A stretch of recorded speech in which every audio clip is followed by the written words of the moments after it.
ورحمۃ اللہ وبرکاتہ۔ ناظرین کرام، آج کی نشست کے اندر ہم سورۃ القاریہ کا مختصر تفسیر، ترجمہ اور اس کے مرکزی مضامین کو ڈسکس کریں گے۔ سورۃ القاریہ قرآن مقدس میں 101 نمبر سورہ ہے اور اس کی 11 آیات ہیں۔ مرکزی مضامین اس کے اندر جو ہیں وہ اللہ سبحانہ و تعالیٰ نے قیامت کا اچانک وقوع ہونا اور اس کے وقوع کا جو آغاز ہے اس کی کیفیت کو ذکر کیا ہے۔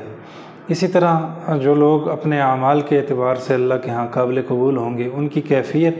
اور جو قابل قبول نہیں ہوں گے ان کے لیے جو وعید اور عذاب ہے اور ان کی حیثیت اور ان کی شکل جو ہے وہ واضح کی ہے۔ اسی طرح ضمناً جو عربوں کے ہاں رواج تھا کہ وہ بطور استہزاء رسول اللہ صلی اللہ علیہ وسلم سے کہا کرتے تھے کہ آپ یہ جو قرب قیامت کا نام لیتے ہیں، جب اس کا وقوع ہوگا اور اس کی جو مختلف شکلیں اور حیثیات آپ ذکر کرتے ہیں تو یہ پہاڑ کہاں جائیں گے، ان کی حیثیت کیا ہوگی؟ یہ تو غیر فانی ہے، ان کو کوئی چیز بھی فنا نہیں کر سکتی، یعنی ان کا حجم، ان کا وزن، ان کی جو کیفیت اور کمیت ہے، اس اعتبار سے تو جو قیامت آپ بتلا رہے ہیں کبھی واقعہ ہی نہیں ہوگی۔ تو اللہ سبحانہ و تعالیٰ نے ان تمام چیزوں کو ان 11 آیات کے اندر واضح طور پہ بیان کیا۔ بنیادی نقطہ اس کا یہ ہے کہ قیامت بالکل اچانک آئے گی، اس کا وقوع جو ہے وہ اچانک ہوگا۔ آپ جتنے شیڈول پلان کر لیں، جتنی چیزیں بھی آپ کے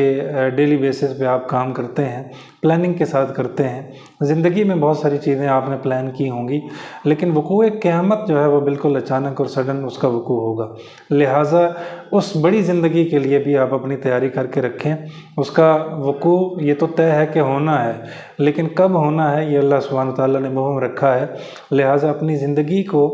جو لمحے اللہ نے دیے ہیں ان کو نیک اعمال میں زیادہ سے زیادہ صرف کریں۔ سورت کو شروع کرتے ہیں، بسم اللہ الرحمن الرحیم۔ القاریہ، اس کا مفہوم ہے کھڑکھڑانے والی۔ ملقاریہ، اور وہ کھڑکھڑانے والی چیز کیا ہے؟ وما ادراک ملقاریہ، اور آپ کو کیا معلوم کہ وہ کھڑکھڑانے والی چیز کیا ہے؟ اللہ سبحانہ تعالیٰ کا یہاں جو استفہامی اسلوب ہے یہ اس چیز کی اہمیت کے پیش نظر ہے کہ جس کا وقوع بالکل اچانک ہے، یقینی ہونے کے باوجود، یعنی دو چیزیں یہاں جمع ہو گئی ہیں کہ قیامت ہے تو بالکل یقینی ہے لیکن اس کا وقوع بالکل اچانک ہے۔ تو اس کے لیے ہم کیا تیاری کر سکتے ہیں یا ہمیں کیا طریقہ کار اختیار کرنا چاہیے؟ اعمال کا کتنا ذخیرہ ہمارے پاس ہونا چاہیے؟ یہ زندگی کا جو پیرامیٹر ہے وہ کس طرح ہم اس کو طے کر سکتے ہیں کہ ہم زندگی کے جو لمحات ہیں دو گروپوں میں سے، یعنی ایک گروپ جو ہے وہ اللہ سبحانہ وتعالیٰ نے جسے متقی کہا ہے اور دوسرا وہ گروپ جو گناہ گار ہیں، ان میں سے کس گروپ میں اپنا ٹائم سپینڈ کر رہے ہیں، یہ طے کرنا ہے ہمیں۔ تو یہ اسلوب اللہ سبحانہ وتعالیٰ کی جانب سے بطور استفہام کے، بطور تنبیہ کے بھی ہے کہ یہ اچانک ہے۔ یہ جو کھڑکھڑانے والی ہے القاریہ، قیامت کے اور ناموں کی طرح مثلا ساہا، تامہ، ساعہ، اسی طرح دیگر اور صورتوں کے اندر جو نام ہیں یہ بالخصوص ایک خاص جو سچویشن کو ڈسکس کرتے ہیں کہ جس میں انسان کے لیے تنبیہ کا عنصر پایا جاتا ہے کہ اگر آپ اس کو گرامیٹیکل روٹ ورڈ میں لے جا کے دیکھیں تو کھڑکھڑانے والی سے مراد یہ ہے کہ اگر ایک شخص دروازہ کھڑکھڑاتا ہے تو اس کا مقصود ہوتا ہے کہ اندر والوں کو خبردار کرنا۔ تو اللہ سبحانہ وتعالیٰ بھی یہ بتلانا چاہ رہے ہیں کہ اپنی زندگی کے باقی ایام میں خبردار ہو جاؤ اور ان کو درست سمت کے اندر صرف کرنا شروع کر دو۔ وما ادراک ملقاریہ یوم یکون الناس کالفراش المبثوث، اس دن یعنی قیامت کے دن جس دن لوگ اس طرح ہوں گے جس طرح بکھرے ہوئے پروانے ہوں گے، کوئی جماعت، کوئی جمعیت، کوئی نسب، کوئی حسب، کسی قسم کا سٹیٹس کسی کو بچا نہیں سکے گا۔ روایات میں آتا ہے جب سور پھونکا جائے گا تو نسبی تعلق ختم ہو جائیں گے۔ دوسری جگہ اللہ سبحانہ تعالیٰ اس کی عکاسی کرتے ہوئے فرماتے ہیں یوم یفر المرء من اخیہ و امہ و ابیہ و صاحبتہ و بنیہ۔ یہ تمام رشتے جو قرب کی بنیاد ہیں اور جن کے لیے انسان اپنی ساری زندگی کھپاتا ہے، یہ اس دن بھاگیں گے کہ کہیں مجھے میرا عزیز قریبی رشتہ دار،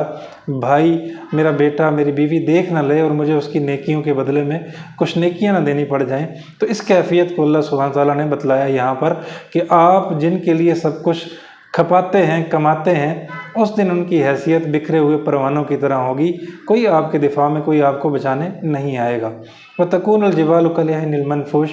اور پہاڑ اس طرح ہوں گے جیسے دھنی ہوئی روئی ہوتے ہیں۔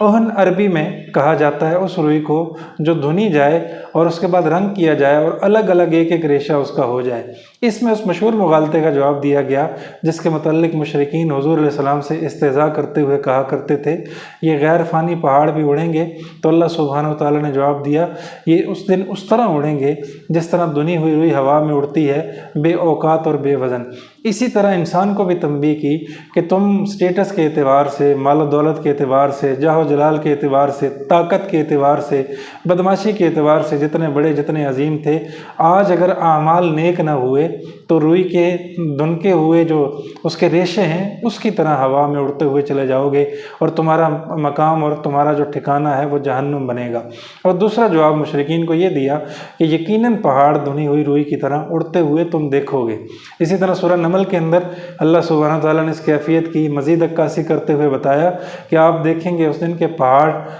اپنی جگہ جامد ہیں لیکن وہ بادلوں کی طرح اڑ رہے ہوں گے، یعنی جس طرح بادل بے وزن ہیں روئی بھی بے وزن ہے، اور اللہ تعالیٰ اپنی قدرت سے اس قیامت کے دن ان کو اس طرح اس شیپ میں ڈھال لیں گے کہ گویا کہ وہ دھنی ہوئی روئی ہے اور اڑ رہی ہے۔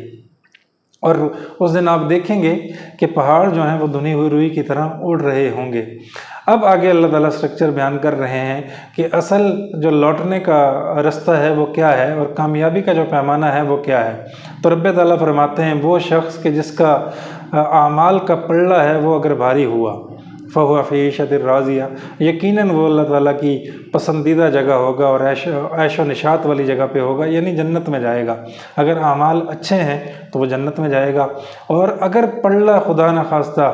دنیا میں اپنے آپ کو مختلف فضول مشاغل میں کھپاتا رہا اور اس کے اعمال کا پلڑا ہلکا ہو گیا فَأُمُّهُ هَاوِيَةٌ، پر اس کا ٹھکانہ جہنم ہے۔ اور یہاں جہنم کو رب تعالیٰ نے کے ساتھ جوڑا۔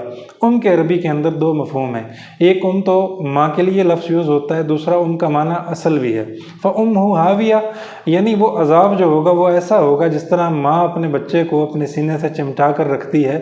اسی طرح اس شخص کو جس کے اعمال بد تھے عذاب بھی اپنے سے چمٹائے رکھے گا۔ ایک تو یہ مفہوم ہے۔ دوسرا مفہوم اس کی ماں سے تشبیہ کہ جس طرح ماں بچے کو آغوش میں لیتی ہے اور اس کو جدا نہیں کرتی، بد کردار شخص اور بد اعمال شخص جو اللہ کی پکڑ میں جب آئے گا تو عذاب بھی اس کو نجات نہیں دے گا، یعنی وہ عذاب کی پکی پکڑ میں ہوگا۔ یا دوسرا مفہوم اس کا مفسرین نے یہ بتلایا ہے کہ اس کا عذاب اتنا سخت ہوگا کہ سر کے بل جہنمی اوپر سے اس میں گرتے ہوئے نظر آئیں گے، یعنی دماغی اعتبار سے وہ سر کے بل اس میں گریں گے، اور اوپر والا حصہ گویا کہ جو ان کا جس کو ہمیشہ بلند کرنے کے لیے سر کے حصے کو دنیا میں وہ کھپتے رہیں، آج اسی کے بل سے ان کو اٹھا کر جہنم میں پھینکا جائے گا۔ ابن ماجہ کی ایک روایت ہے کہ جہنم کی آگ کو 1000 برس تک جلایا گیا، پھر وہ سرخ ہو گئی، پھر 1000 برس تک اس کو جلایا گیا اور پھر وہ سفید ہو گئی، اور پھر مزید 1000 برس تک اس کو جلایا گیا کہ وہ سیاہ ہوگی اور اب وہ سخت سیاہ ہے۔ اسی طرح موطا کے اندر ایک روایت ہے اور مسند احمد کے اندر بھی ایک روایت ہے کہ سب سے جو جہنم کا ہلکا عذاب ہے، یعنی جو سب سے ہلکا جہنمی ہے وہ ہوگا کہ جس کو آگ کے جوتے پہنا دیے جائیں گے، جن کی تپش سے اس کا دماغ کھول رہا ہوگا، یعنی سر کا حصہ اندر سے ابل رہا ہوگا۔ اللہ تعالیٰ ہم سب کو اس دن سے اور اس ایام سے اور اس عذاب سے اور اس کیفیت سے محفوظ فرمائے۔ جتنی زندگی باقی ہے اللہ تعالیٰ ہمیں سورۃ القاریہ کے پیش نظر اس کیفیت کو سمجھنے کی اور آخرت کی کامل تیاری کرنے کی توفیق نصیب فرمائے۔ وآخر دعوانا ان الحمد للہ رب العالمین۔